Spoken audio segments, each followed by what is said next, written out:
ఈ ఏప్రిల్ 5వ తారీఖున అంటే శనివారం రోజు పొద్దున 10:30కి విజయవాడకి ప్రత్యేకంగా నేను వస్తున్నాను. విజయవాడలోని ఆంధ్ర లాయలా కాలేజ్లో CSBIS academy PCM prelims come mains batch తర్వాత డిగ్రీ ప్లస్ సివిల్స్ ఎవరైతే గ్రాడ్యుయేషన్ చేస్తున్నారో లాయలా కాలేజ్లో కానీ బయట కానీ ఎవరైతే గ్రాడ్యుయేషన్ చేస్తున్నారో వాళ్ళందరి కోసం గ్రాడ్యుయేషన్ పోస్ట్ గ్రాడ్యుయేషన్ అందరి కోసం ఇంటిగ్రేటెడ్ కోర్స్ అనమాట. డిగ్రీ ప్లస్ సివిల్స్ కోర్స్ కూడా అక్కడ లాంచ్ చేస్తాం. దీనికి సంబంధించి అనేక సందేహాలు వస్తాయి. సివిల్స్ ఎగ్జామ్ ఎలా రాయాలి, ఎలా పాస్ అవ్వాలి, దీనికి సంబంధించి సివిల్సే కాదు రకరకాల కాంపిటేటివ్ ఎగ్జామ్స్ గ్రూప్ 1 గ్రూప్ 2 దీనికి సంబంధించి మీ సందేహాలు అడిగి తెలుసుకోవచ్చు. మీరు ఏప్రిల్ 5వ తారీఖున శనివారం పొద్దున 10:30కి ఎవరైతే రాష్ట్రం మొత్తం ఆంధ్రప్రదేశ్ కానీ తెలంగాణ కానీ ఇంటర్మీడియట్ పూర్తి చేశారో లేదా డిగ్రీ చదువుతూ సివిల్స్ ప్రిపేర్ అవుదాం అనుకుంటున్నారో అందరూ రావచ్చు. లేదా డిగ్రీ అయిపోయిన వాళ్ళు కూడా సివిల్స్ అక్కడ జాయిన్ అవ్వాలి అనుకున్న వాళ్ళు కూడా రావచ్చు అనమాట. ఏప్రిల్ 5వ తారీఖు పొద్దున 10:30కి విజయవాడలో నేను స్వయంగా ఆంధ్ర లాయలా కాలేజ్కి వస్తున్నాను. విజయవాడ ఆంధ్ర లాయలా కాలేజ్కి. ఆఫ్స్పా armed forces special powers act వార్తల్లో ఉంది. రీసెంట్గా యూనియన్ హోమ్ మినిస్టర్ రికమెండ్ చేశారు 6 నెలల పాటు కొన్ని రాష్ట్రాల్లో ఆఫ్స్పా ఎక్స్టెండ్ చేయమని ప్రెసిడెంట్కి సిఫార్సు చేశారు. నాగాల్యాండ్, మణిపూర్, అరుణాచల్ ప్రదేశ్ ఈ ప్రాంతాల్లో డిస్టర్బ్డ్ ఏరియాస్లో ఆఫ్స్పా ఇంకొక 6 మాసాల పాటు ఎక్స్టెండ్ చేయమని చెప్పి రికమెండేషన్ వచ్చిందనమాట. మనకు తెలుసు armed forces special powers act 1958 చాలా హార్ష్ డ్రెకోనియన్ లా అనమాట. ఈ లా ఉంటే సెంట్రల్ ఆర్మ్డ్ ఫోర్సెస్ ఏవైతే ఉన్నాయో అవి స్టేట్ పోలీస్కి ఎయిడ్ చేయడానికి అక్కడికి రావచ్చు, స్టేట్ పోలీస్కి సపోర్ట్గా అక్కడ రావచ్చు అనమాట. దీన్ని చాలా కఠినమైన చట్టం అంటారు. ఇక్కడ సర్చ్ అండ్ సీజర్ అనేది చాలా కఠినంగా ఉంటాయి. అంటే వాళ్ళకి పూర్తిగా సర్చ్ సీజర్ పవర్స్ విపరీతంగా ఉంటాయి అనమాట. ఏ వారెంట్ లేకుండా, ఎటువంటి వారెంట్ లేకుండా కూడా సర్చ్ సీజర్ చేయొచ్చు అనమాట. అండ్ వీళ్ళు ఆర్మ్డ్ ఫోర్సెస్ వాళ్ళు ఈవెన్ అవసరమైతే పాయింట్ బ్లాంక్లో అంటే చాలా దగ్గరగా కూడా మనిషిని కాల్ చేయొచ్చు.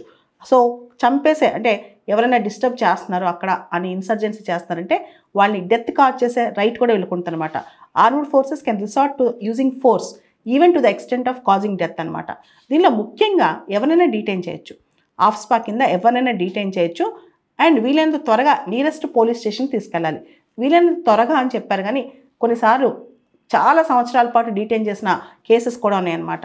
అండ్ ఆఫ్స్పా కింద ఎవరైతే సెంట్రల్ ఫోర్సెస్ ఏమైనా అట్రాసిటీస్ కానీ ఏమైనా తప్పులు చేస్తే దాని ప్రాసిక్యూషన్కి సెంట్రల్ గవర్నమెంట్ పర్మిషన్ ఇవ్వాలి.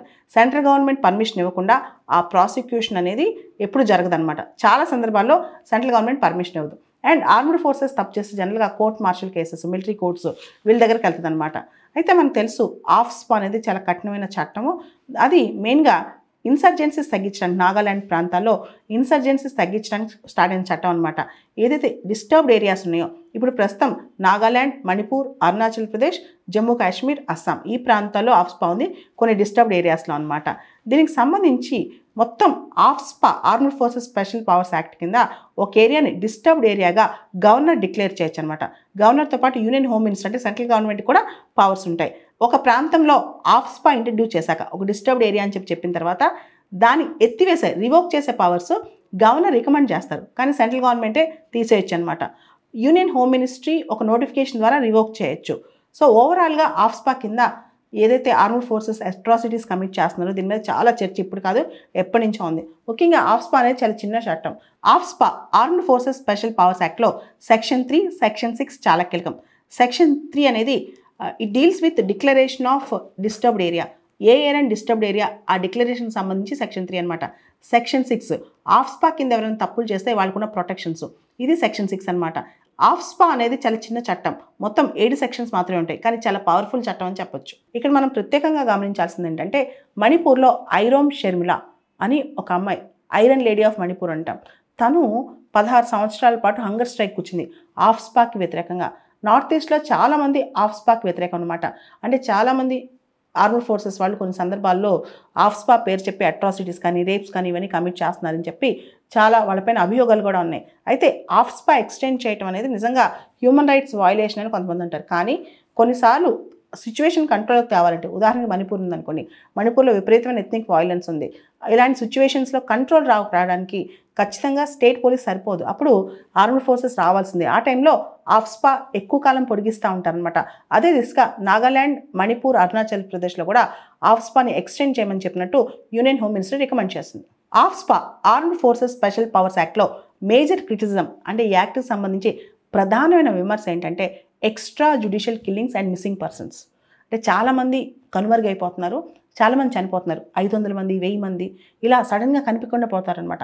ఈ మిస్సింగ్ పర్సన్స్ సంబంధించి missing persons extra judicial killings సంబంధించిన అసోసియేషన్స్ కూడా ఫామ్ అయ్యాయి మణిపూర్ లాంటి ప్లేస్లో. సో ఈవెన్ ఐరోమ్ షర్మిల ఆవిడ మనోరమ అనే ఒక అమ్మాయి చాలా భయంకరంగా చనిపోయిందనమాట, విపరీతమైన బుల్లెట్స్తో. దానికి వ్యతిరేకంగా ఈవిడ ఉద్యమం స్టార్ట్ చేసింది ఐరోమ్ షర్మిల. ఇలా చాలా కథలు ఉన్నాయి, ఆఫ్స్పా అట్రాసిటీస్ కథలు. ఆఫ్స్పా ఖచ్చితంగా ఒక డ్రెకోనియన్ లా అని చెప్పొచ్చు, కానీ గవర్నమెంట్ ఇంకా దాన్ని కంటిన్యూ చేస్తుందంటే దాని వెనకాల నార్త్ ఈస్ట్ని కంట్రోల్ చేయాలి, నార్త్ ఈస్ట్ని ఇండియాలో పూర్తిగా ఇంటిగ్రేట్ చేయాలి, నార్త్ ఈస్ట్ని స్టేబుల్ చేయాలనే ఉద్దేశం మాత్రమే అని చెప్పుకోవచ్చు.